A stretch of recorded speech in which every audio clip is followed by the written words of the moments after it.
Hello ladies and gentlemen, my name is Scyushi and this is going to be a beginner's guide to gear and gear upgrading. This isn't going to be something that affects most of you, which at this point have a full understanding of how all of this works, but you gotta consider that when Path of Exile goes free to play, there's probably going to be an influx of new players that, like me, might not have played Path of Exile 1 and might just be coming to this. A lot of you maybe never even played Diablo or any type of ARPG. So let me just hop into an area, kill a bunch of enemies, and try to find some random drop of gear. So, you probably already know, but you can identify most gear with scrolls of identification, or eventually in the game you'll unlock an NPC that can just identify everything for free. There's also going to be the Disenchanting NPC, which will allow you to break down higher tiered pieces of gear for various materials. Yellow gear, for example, is going to break into a Regal Shard.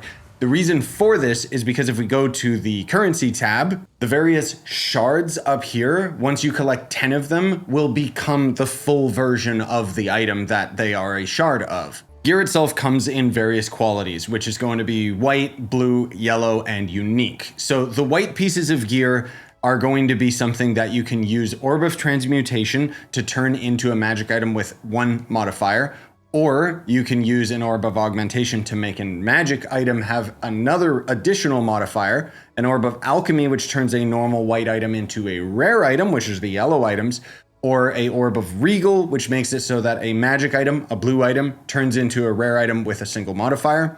Chaos Orb will end up making it so that it removes a random effect on the piece of gear. So, for example, like I could get lightning resistance removed from this for another random modifier that could potentially be a better slot. It isn't going to be in my case, but this is gambling, so you can kind of just use it at your own discretion. The Val Orb will corrupt the item unpredictably. What a Val Orb can do is nothing. It could add a extra socket, and we'll get into sockets in a minute. It could re-roll one of the modifiers on the piece of gear to be either better or worse. And it'll also corrupt the item, which essentially means that you can't use any of these other items on it anymore to re-roll the stats or whatever. Exalted Orb is kind of the primary currency, and what this will do is you can use it on maps, but it essentially is going to be forcing more substats onto a piece of gear or a map or whatever, up to the maximum amount that that piece of gear can have. A Divine Orb, which is even more expensive than Exalted, will change the numeric values of the substats on a piece of gear for better or worse, potentially meaning that you could get even higher modifiers on your gear. An Orb of Annulment removes a random modifier from a gear outright, meaning it's kind of a way that you can, I don't know, just put a new piece of stat on it. It's not a very valuable item. And the Orb of Chance will take a normal item and it can either turn it into a unique or it can just destroy the item outright. So let's just try it right here. Destroyed and destroyed. It's very, very uncommon. The last item that goes into this slot right here that I don't have is like the Mirror. It basically duplicates an item. But okay, now we've got all of these other pieces of gear on the left side. So this is going to end up putting quality onto a wand, staff, or scepter, which I can't do with any of my pieces of gear because I already have them fully qualitied. The quality is going to usually affect the starting stat on the gear. So in my case, it increases the total spirit that this scepter has. Or if I put it on a shield, it gives it more armor, more energy shield, and more block chance. Armor Scrap is going to do the same thing, but it's going to boost the quality on armor. The Blacksmith Whetstone is for martial weapons, so physical weapons, swords, quarterstaffs, stuff like that. I mean, I know swords aren't in the game yet, but... And the Artificer's Orb is going to put a socket on a martial weapon or armor. So a socket, as you can see, is just a hole in the piece of armor or weapon that essentially is going to allow you to put the runes into it. The runes, as you can see down here, all have varying substats that can end up boosting either the martial weapon's fire damage, or in this case, armor will get a 12% fire resist.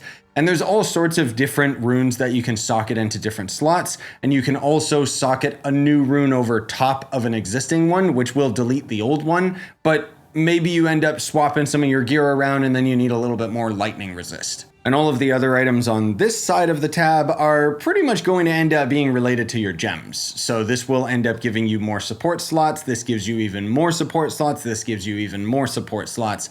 And then this is going to end up qualitying up a gem. So Keep in mind the quality of a gem might impact completely different substats, so just keep that in mind. And then this will end up qualitying up your flask, which isn't super important for right now, because right now we only have mana and health flasks. But further on in the game, I'm assuming we're going to get some of the flasks from POE1, which would be like movement speed and whatever else. For the most part, what you'll end up doing when you get to the end game is you'll be able to distinguish which gear has more value than others.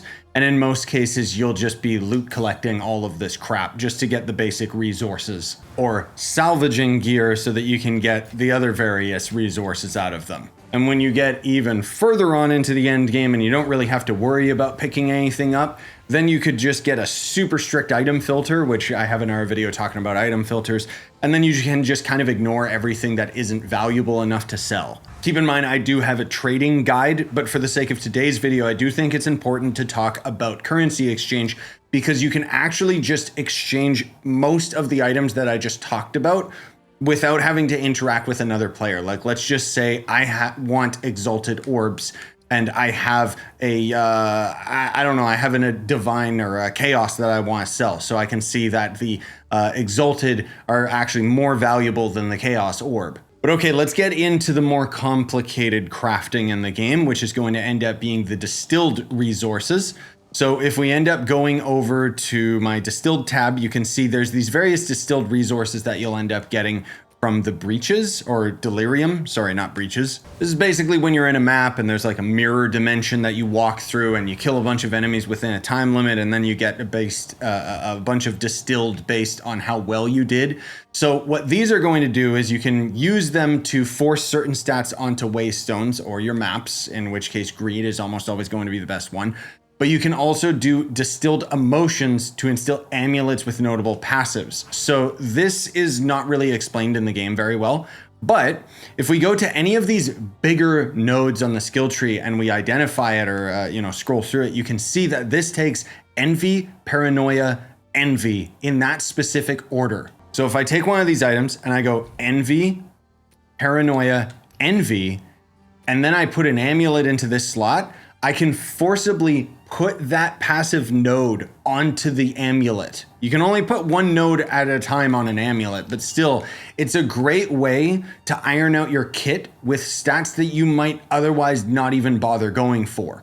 In my instance, I have two-pronged attack on my amulet because it gives my minions more damage, and it's way down at the bottom of the skill tree. But there's also a lot of other items that you can get out of the Trial of Suck My Butt, and the Chaos Trial. So these will end up being basically very, very streamlined, specific pieces of socketed items. So you can see this increases attack speed, the slow potency of debuffs, and so on and so forth. But then there's also going to end up being these, which end up modifying the attributes on an amulet or ring. And it kind of forces a specific stat on them. So in this case, it adds quality that enhances life modifiers on a ring or an amulet. And if it already has one of these items on that ring or amulet, that's what it means when it says it replaces other quality types. And the crazy thing is that you can currency exchange for all of these. Some of them are going to end up being a lot more valuable than others. And there's a couple items in here that you might be like, what the heck are those? These are various items that will summon specific bosses for the end game. There's also going to end up being currencies that you get from expeditions that you can exchange. There's also the essence and even greater essence, as well as a whole bunch of other items that you can get from various aspects of the game. Essence you've probably already ran into, which is just going to end up being essence enemies and bosses that you can find most of all in maps, but sometimes through the campaign. And these will end up being very, very specific modifiers that you can put onto a normal item. So you upgrades a normal item to magic with at least one cold modifier. This is getting to very, very specific crafting and trying to build gear for your loadout specifically. And when you get all the way to the end game, you're going to notice all these extra NPCs that kind of have their own type of weird currency. Most of all, Rog is the big one that I would say to pay attention to, because he'll allow you to buy a piece of item, a piece of gear, sorry, a piece of item, and you can actually re-roll it a couple times to get the right stats that you want on it if you have the currency to accommodate for it. In any case, hopefully you found this video helpful. Hopefully I covered everything. There is a lot to cover with this game's crafting system. Thanks for watching. Smash like, sub for more, buy the merch you want to support the channel. And have yourselves a wonderful day, ladies and gentlemen. I appreciate you watching.